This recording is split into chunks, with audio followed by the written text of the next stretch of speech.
विद्यार्थियों, इससे पहले भी मेरे द्वारा आपके लिए वीडियो लेक्चर प्रिपेयर करके अपलोड किए जाते रहे हैं और आज भी मेरे द्वारा आपके लिए एक वीडियो लेक्चर प्रिपेयर किया गया है जो कि इस बात पर है कि अधिवक्ता के कर्तव्यों की बात हम कर चुके हैं कि सामान्य कर्तव्य क्या रहे होंगे, न्यायालय के प्रति कर्तव्य क्या रहे होंगे और पक्षकारों के प्रति एक अधिवक्ता के क्या कर्तव्य हैं, ये भी बात अपनी हो गई है।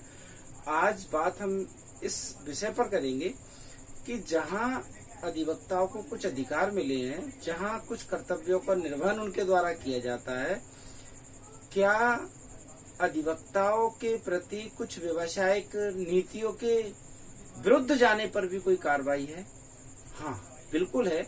यह हम बात वही करेंगे, बात करेंगे आज हम मिसकंडक्ट की, यानी कि what do you understand by professional misconduct, explain.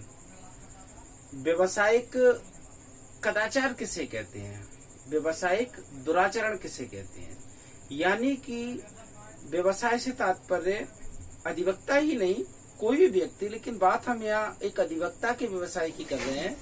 तो अधिवक्ता का जो व्यवसाय है, वकालत करना, पैरवी करना, कोर्ट में प्रैक्टिस करना, उससे संबंधित एक एक्ट बना हुआ है, एडवोकेट एक्ट 1961, और उसमें बताया है कि एक अधिवक्ता अपना व्यवसाय यानी कि वृत्तिक आचार किस तरीके से करेगा, उसकी नीतियां क्या होंगी, उन नीतियों के तहत ही उसे अपना व्यवसाय करना है, यानी प्रैक्टिस करना है। और जब कभी कोई अधिवक्ता उन नीतियों के अनुसार अपना व्यवसाय नहीं करता है तो ये माना जाएगा कि आपने व्यवसायिक कदाचार किया है। अतः विद्यार्थियों, मैं ये समझाना चाह रहा हूँ कि वे नीतियां, जिन नीतियों के तहत एक अधिवक्ता को न्यायालय में सारे काम करना होते हैं, अगर वह अधिवक्ता उन नीतियों का पालन न करते हुए न्यायालय में कार्य करता है तो ये माना जाएगा कि उसने व्यवसायिक कदाचार किया है, अर्थात उन नीतियों का पालन नहीं किया है। और ऐसी स्थिति में प्राइमा फेसाई सर्वप्रथम न्यायालय उसे एक चेतावनी देता है कि आप समझ जाइए, आप गलत कर रहे हैं। और अगर अधिवक्ता नहीं संभलता है तो उसके विरुद्ध कार्रवाई की जाएगी। और कार्रवाई कहाँ होगी? मैंने आपको इससे पिछले लेक्चर में बताया है कि स्टेट बार काउंसिल द्वारा कुछ समितियों का गठन किया जाता है। उसमें अनुशासनात्मक समिति बताई थी मैंने, कार्यकारिणी समिति बताई थी, निःशुल्क विधिक सहायता की समिति बताई थी, और भी कई समितियां बताई थी। वो समितियों का गठन ही इसलिए किया गया है कि जब कोई अधिवक्ता व्यवसायिक नीतियों का पालन न करे, अर्थात व्यवसायिक कदाचार करे, तो उसके खिलाफ कार्रवाई कहाँ होगी, कहाँ उसको समझाया जा सकता है। मुझे लगता है विद्यार्थियों, मेरी बात ठीक से समझ में आ गई होगी। अब हम टॉपिक पर आते हैं। What do you understand by professional misconduct, explain. Number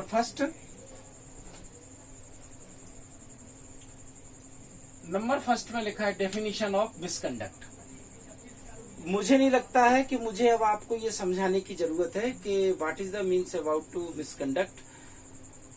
misconduct के बारे में मैं अभी बता चुका हूं कि जब एक अधिवक्ता व्यवसायिक नीतियों का पालन न करे और ऐसा पालन नहीं करने के कारण उसके द्वारा जो व्यवहार न्यायालय में किया गया है, फिर वो व्यवहार चाहे न्यायालय के प्रति हो, पक्षकार के प्रति हो या डिफेंस काउंसिल यानी विरोधी पक्षकार के प्रति हो, व्यवसायिक कदाचार के अंतर्गत आएगा और ऐसा व्यवसायिक कदाचार करने पर उसके विरुद्ध कार्रवाई की जाएगी। लेकिन फिर भी कुछ उदाहरण मैं आपको बता देता हूं जिससे आपको समझ में आ जाएगा कि व्यवसायिक कदाचार होता क्या है। ठीक, तो व्यवसायिक कदाचार से तात्पर्य, जैसा कि जाहिर सी बात है, अपने पक्षकार से फीस ज्यादा लेना, या पक्षकार ने कुछ राशि अपने अधिवक्ता को दी न्यायालय में न्याय शुल्क जमा करने के लिए, वो राशि अधिवक्ता ने अपनी पॉकेट में रख ली जिसकी वजह से उस पर जुर्माना लग गया। या आपने अधिवक्ता से फीस तो ली पर ज्यादा ले ली, वो नासमझ था, अज्ञानी था। या आपने अपने पक्षकार की पैरवी ठीक से नहीं की, या पैरवी तो आपने ठीक से की और आप अपने पक्षकार को विजयी बना सकते थे और आप जीत हासिल कर सकते थे, आपका मामला आपके फेवर में था, लेकिन आपने कॉलिशन कर लिया। दुर्विसंधि जिसे कहते हैं, दुर्विसंधि से तात्पर्य जब एक अधिवक्ता अपने विरोधी अधिवक्ता के साथ मिल जाता है और उसके कहने पर उसके मन मुताबिक कार्य करता है और इसके बदले में उसे पैसा मिल जाता है, फिर चाहे उसका स्वयं का पक्षकार मामला हार जाए।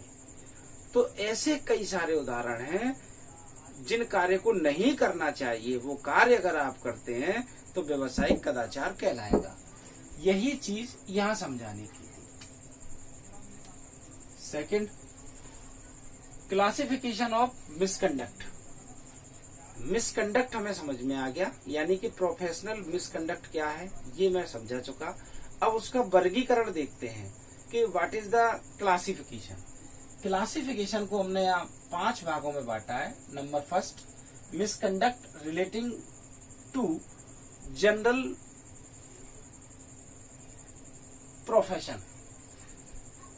व्यवसायिक कदाचार जो कि सामान्य व्यवसाय से जुड़ा हुआ है, यानी कि हम कह सकते हैं सामान्य व्यवसायिक कदाचार किसे कहते हैं, जो अधिवक्ता के व्यवसाय से जुड़ा है।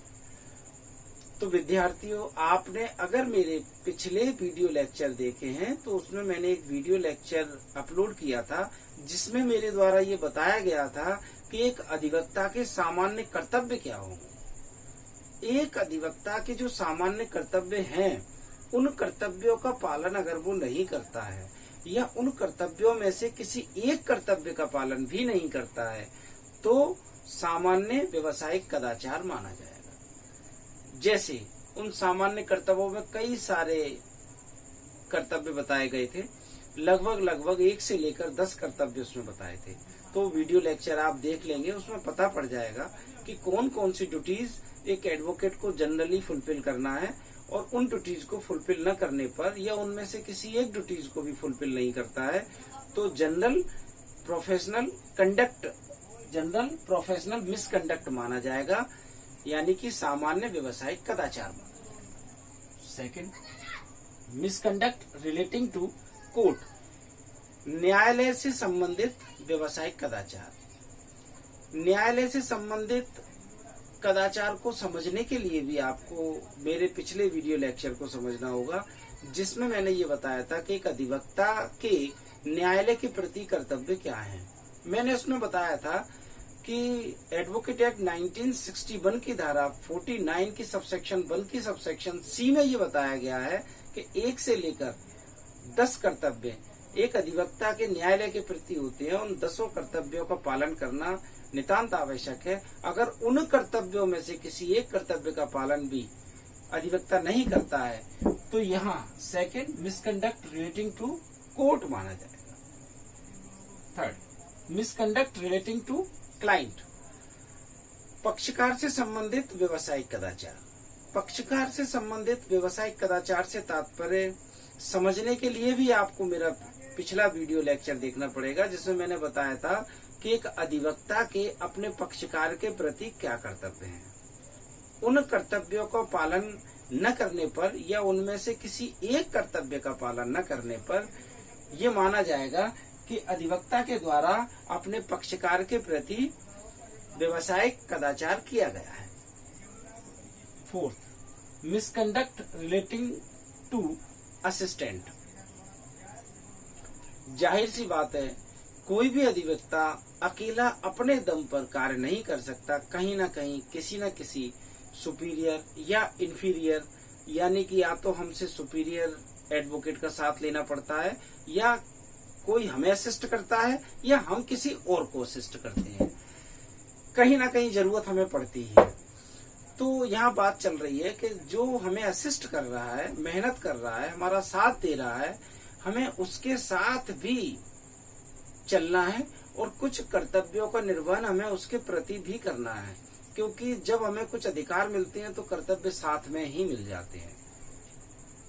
उसके प्रति अधिकार तो मिले ही हमें, लेकिन कर्तव्यों का निर्वहन भी आरोपित होता है। और जब आप अपने कर्तव्यों का निर्वहन अपने कलिंग के प्रति, अपने असिस्टेंट के प्रति नहीं करते हैं, तो ये माना जाएगा कि अधिवक्ता ने सहकर्मी के प्रति, अपने असिस्टेंट के प्रति जो कार्य किया है वो इस श्रेणी में आएगा।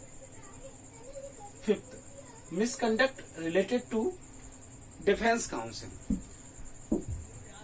डिफेंस काउंसिल से तात्पर्य है विद्यार्थियों विरोधी पक्षकार। विरोधी पक्षकार से हमें कुछ लेना देना नहीं है। प्रत्येक अधिवक्ता ये चाहता है कि मेरे विरोध में जो विरोधी पक्षकार है वो केस हार जाए और मैं जीत जाऊं। और जाहिर सी बात है ऐसा क्यों न चाहें, क्योंकि हम हारने के लिए वकालत नहीं कर रहे हैं, हम फिर भी अपने पक्षकार को विजय हासिल कराने के लिए करा रहे हैं, न कि उसको हराने के लिए। तो हमारा ऐसा सोचना बुरा नहीं है, लेकिन फिर भी कुछ ड्यूटीज हमारी डिफेंस काउंसिल के लिए बनती हैं। उन ड्यूटीज को फुलफिल करना हमें बेहद जरूरी है। अगर उसके प्रति जो हमारे कर्तव्य बनते हैं उनका पालन हम नहीं करते हैं तो हम यहाँ misconduct related to defence council यानी विरोधी पक्षकार के प्रति व्यावसायिक कदाचार के भागी कहलाएंगे। विद्यार्थियों, आज का मेरा वीडियो लेक्चर यहीं समाप्त होता है और आगे भी आपको मेरे द्वारा वीडियो लेक्चर मिलते रहेंगे और आपके भविष्य को ध्यान में रखते हुए मेरी ये कोशिश रहेगी कि आपके भविष्य निर्माण में मेरे वीडियो लेक्चर सहायक हों। धन्यवाद।